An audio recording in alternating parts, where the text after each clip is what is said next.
1 साल कर दीजिए इस नियम को, तो जितना सरप्लस वेट है वो सब का सब आपका साल भर में निकल जाएगा। चबा चबा के खाना शुरू कर दीजिए।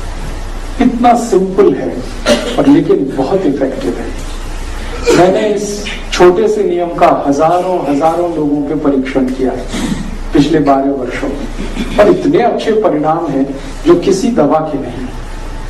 अगर आप चाहते हैं कि आपका पेट अंदर जाए, आप चाहते हैं वजन कम हो जाए, आप चाहते हैं कोलेस्ट्रॉल आपका ना बढ़े, आप चाहते हैं ट्राइग्लिसराइड्स ना बढ़े, आप चाहते हैं शुगर ना बढ़े आपकी, बस इतना सिंपल है कि चबा चबा के खाना शुरू कर दीजिए।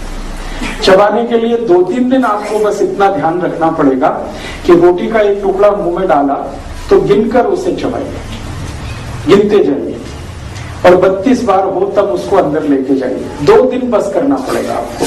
तीसरे दिन से अपने आप गिनना शुरू हो जाएगा। आप भूल भी जाएंगे तो ये माइंड जो है ना, ये सुपर कंप्यूटर है, एक बार इसमें फीड हो गया तो तीसरे दिन से फिर आपको गिनना नहीं पड़ेगा, वो अपने से ही उतना ही गिनेगा, उतना ही चबाएगा। ये 5वां नियम है, बहुत आवश्यक है। आप इसको फॉलो करें तो बहुत अच्छा होगा। 6वां नियम है वो बहुत आज के लोगों के लिए जरूरी है। भागवत जी कहते हैं कि जब भी खाना खाएं, सुबह का हो, दोपहर का हो, शाम का हो, तो जमीन पे बैठ के खाएं, भूमि पे बैठ के खाएं। ये जो नियम है कि जब भी खाना खाएं, भूमि पर बैठ के खाएं, जमीन पे बैठ के खाएं, आप तुरंत पूछेंगे इसका लॉजिक क्या? सिंपल सी बात इसमें है जो समझने की, वो ये कि हमारा जो शरीर बना है वो 2 पाए वाला है। 2 पाया माने हमारे 2 पांव हैं, और जानवरों का जो शरीर है वो 4 पांव वाला है। हम वर्टिकल हैं, ऊर्ध्वाधर हैं, और जानवर जो है सब हॉरिजॉन्टल हैं, क्षैतिज हैं। दोनों पर जो सेंटर ऑफ ग्रेविटी है वो अलग अलग है।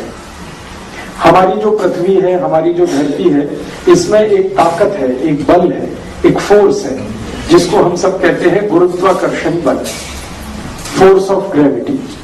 और ये पूरी दुनिया में जहां तक पृथ्वी है वहां तक ये है। जब भी आप खड़े होते हैं, बैठते हैं, उठते हैं, चलते हैं, फिरते हैं, हमेशा ये फोर्स ऑफ ग्रेविटी आपके ऊपर काम करता है, हर समय काम करता है।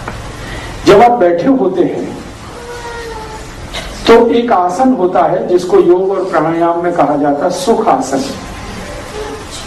आलती पालती मार के बैठना, ध्यान करने का आसन। तो ये जो सुखासन है, इस स्थिति में जब आप बैठते हैं तो सेंटर ऑफ ग्रेविटी एकदम आपके नाभि पे होता है, एग्जैक्टली नाभि पे होता है। और नाभि के बारे में अगर आप कभी भी ऑब्जर्व करें तो ये आपके बॉडी का सेंटर पार्ट है, एकदम केंद्र बिंदु है।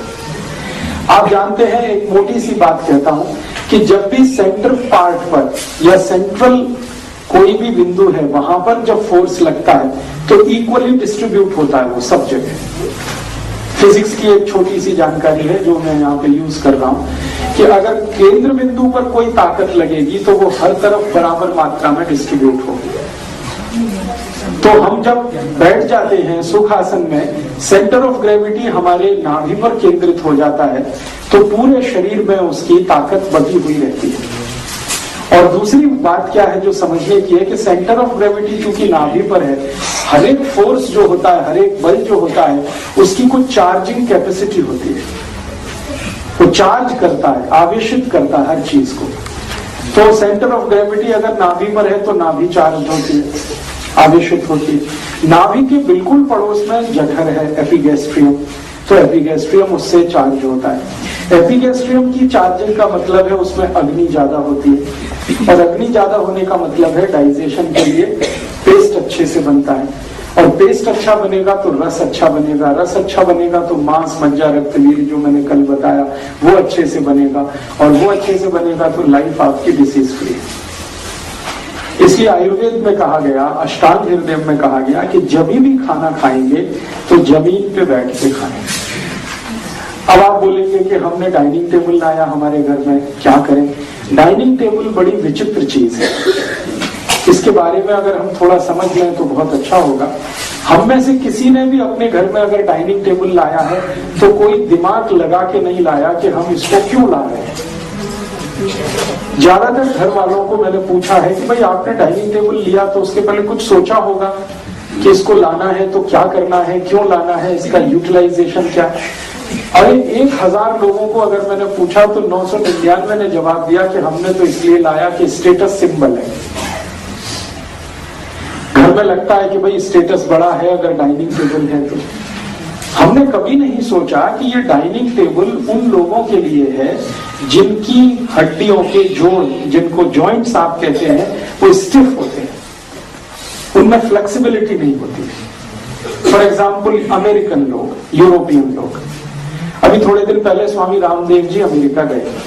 जब वो लौट के आए तो मैंने स्वामी जी से पूछा क्या अनुभव रहा, तो उनका यार बड़े विचित्र लोग हैं। मैं पूछा क्या, कि आसन लगा के भी नहीं बैठ सकते, सुखासन में भी नहीं बैठ सकते। वो मुझे बता रहे थे कि सुखासन में बैठने के लिए सिखाने को ही उनको सबसे ज्यादा समय चला गया।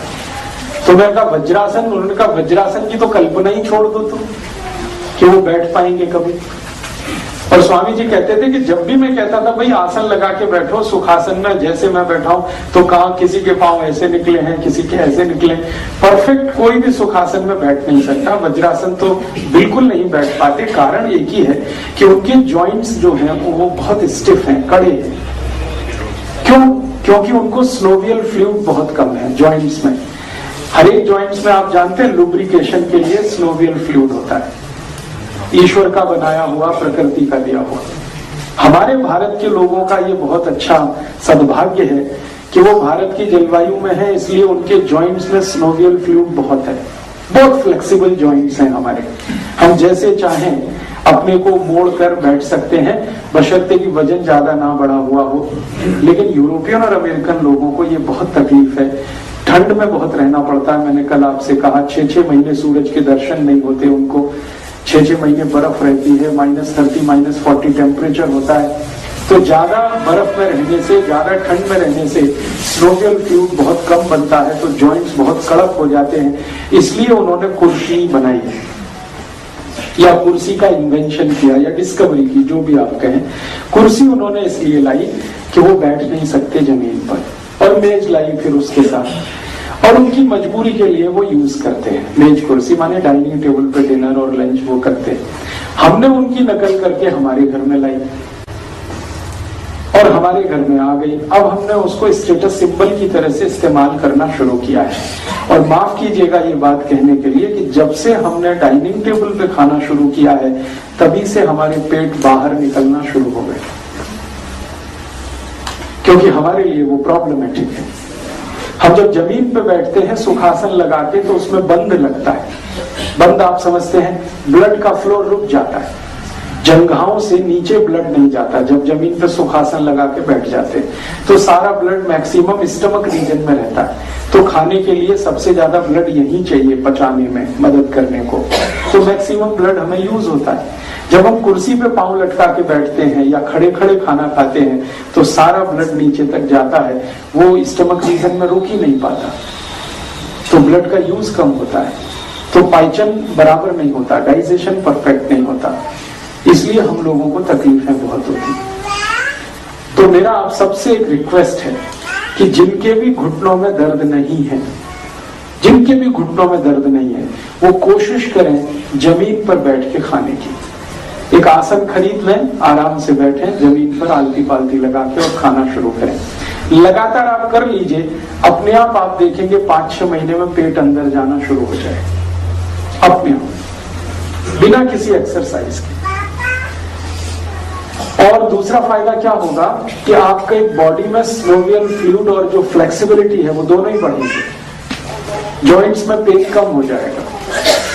और आने वाले भविष्य में आप हमेशा इस बात को याद रखेंगे, हमारे भारत में कहा जाता है कि जमीन पे खाना, जमीन पे सोना, जमीन पे मरना, तीनों महत्वपूर्ण है।